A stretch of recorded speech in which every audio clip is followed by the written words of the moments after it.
जनकपुरी गांव में कलावती अपने पति के साथ सुखमय जीवन व्यतीत कर रही थी। कलावती के पति का नाम कश्यप था। कलावती पेट से थी, इसलिए कश्यप उसका बहुत ध्यान रखता। कलावती के ज़्यादातर काम वह स्वयं कर लेता। कश्यप लड़की की एक फैक्ट्री में मजदूर थे। उनकी तनख्वाह बहुत कम थी। बड़ी मुश्किल से 2 वक्त की रोटी उनको नसीब होती थी, लेकिन जो मिला उसमें वह संतोष मानते थे और खुशी खुशी अपना जीवन व्यतीत करते थे।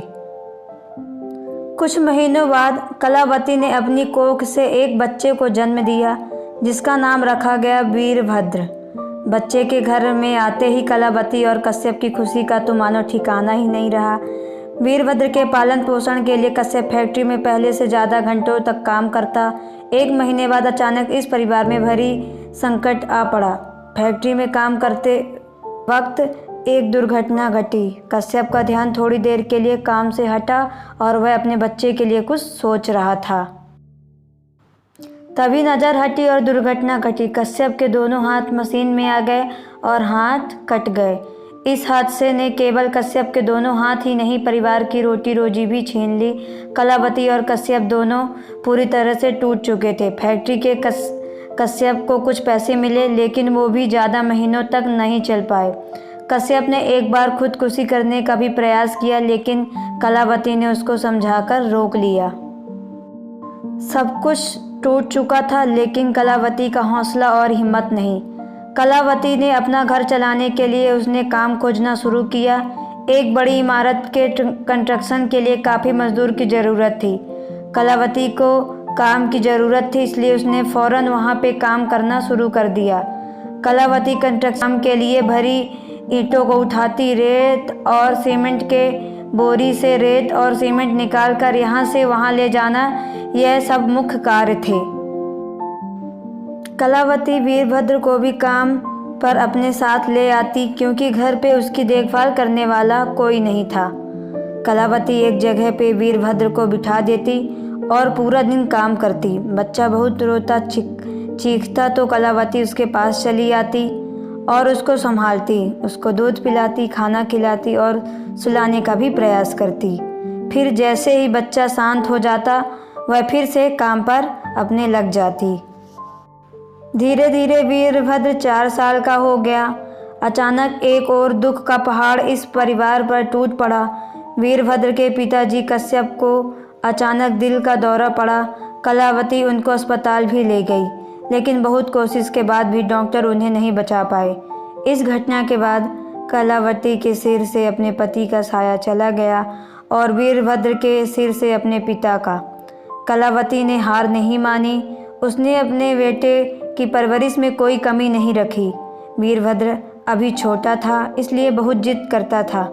माँ, मुझे ये खिलौने चाहिए, माँ मुझे ये खाना है, दिला दो ना। माँ कई बार स्वयं भूखी रहती, लेकिन वीरभद्र को पेट भरना खाना खिलाती। माँ खुद अपने शौक़ पूरे नहीं कर पाती, लेकिन अपने बच्चे के सारे शौक़ पूरे करती। उसको जो खिलौना चाहिए वो ला कर देती। रात को वो खुद नीचे सो जाती, लेकिन वीरभद्र को बिस्तर पर सुलाती।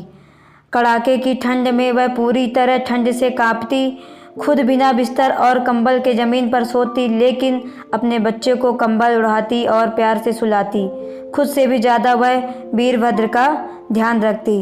वीरभद्र अब 6 साल का हो चुका था। 6 साल का होते ही उन्होंने उसको स्कूल भेजा, लेकिन फिर भी उसको पूरा दिन उसकी चिंता रहती, जब तक कि वह स्कूल से वापस नहीं लौट आता। माँ दिन रात मेहनत करती और अपने बच्चे को पढ़ाती। वीरभद्र भी मन लगाकर पढ़ता। धीरे धीरे वीरभद्र बड़ा होता गया। उच्च अभ्यास के लिए माँ ने उसको कॉलेज भेजा। कुछ सालों के बाद वह बड़ा बेटा होकर एक बहुत बड़ा चित्रकार बना और उसने पूरे राज्य और पूरे देश में बहुत बड़ा नाम कमाया। Story on mother. एक बार एक सम्मान समारोह में वीरभद्र को बुलाया गया। वहाँ पे किसी ने पूछा, आप इतने बड़े चित्रकार कैसे बने? आपकी सफलता का पीछे का रहस्य क्या है? मेरी माँ ने मुझे सफल बनाया। आज मैं कामयाब हूँ तो सिर्फ उनकी वजह से। उन्होंने कितने कष्ट से, कितनी पीड़ा, कितने दुख सहकर मुझे बड़ा किया।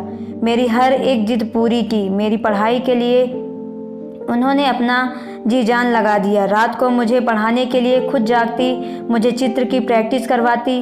वो खुद नीचे सोती लेकिन मुझे बिस्तर पर सुलाती। खुद भूखी रहती लेकिन मुझे पेट भर खाना खिलाती। आज जो भी कुछ भी हूँ मेरी माँ की वजह से हूँ। मेरे लिए मेरी माँ ही मेरा ईश्वर है, मेरा खुदा है, कहकर उसने स्टेज से उतरकर अपनी माँ को वहाँ पास सबके सामने गले लगा लिया। फिर उस सम्मान समारोह पूरा होते ही वीरभद्र अपनी माँ को एक तोहफा दिखाने ले गया जो उसने अपनी माँ को खरीदा था। वीरभद्र ने अपनी माँ की आंखों पर पट्टी बांधी थी। जब पट्टी खोली तब माँ के सामने एक खूबसूरत घर था। वीरभद्र ने कहा, माँ अब हम इस घर में रहेंगे। फिर कुछ सालों तक माँ और वीरभद्र खुशी और आनंद से उस घर में रहने लगे। माँ को तकलीफ न हो इसलिए उन्होंने एक नौकर को भी रख लिया। नौकर घर के सारे काम में माँ का हाथ बटाता और माँ को ध्यान रखता। वीरभद्र भी काम से घर आने के बाद से माँ की सेवा में लग जाता। माँ का पैर दबाता, सिर दर्द करता तो वहाँ पे मालिश करने लगता और उनको अपने हाथों से खाना भी खिलाता। माँ की हर एक ज़रूरत पूरी करता जो उनको चाहिए। धीरे धीरे माँ की उम्र बढ़ती गई और अब उनकी मृत्यु निकट आ गई। माँ ने एक दिन अपने बेटे वीरभद्र को बुलाया और कहा, बेटा मेरा अंतिम समय अब आ चुका है, मैं जा रही हूँ। बेटा खुद का ध्यान रखना और किसी नेक दिल की लड़की से विवाह कर लेना, अपना घर बसा लेना, मैं चलती हूँ, ध्यान रखना, कहकर माँ ने अपनी अंतिम सांसें ली।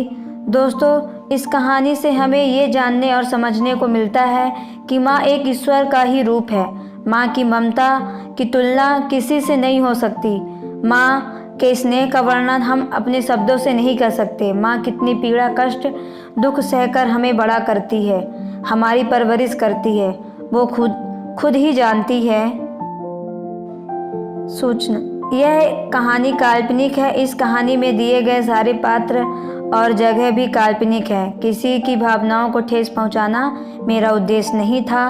दोस्तों, आपको यह वीडियो कैसी लगी कमेंट बॉक्स पे ज़रूर बताएं और चैनल को सब्सक्राइब करके बेल आइकन को प्रेस कर लें ताकि हमारी नेक्स्ट वीडियो सबसे पहले आप तक पहुंचे। धन्यवाद।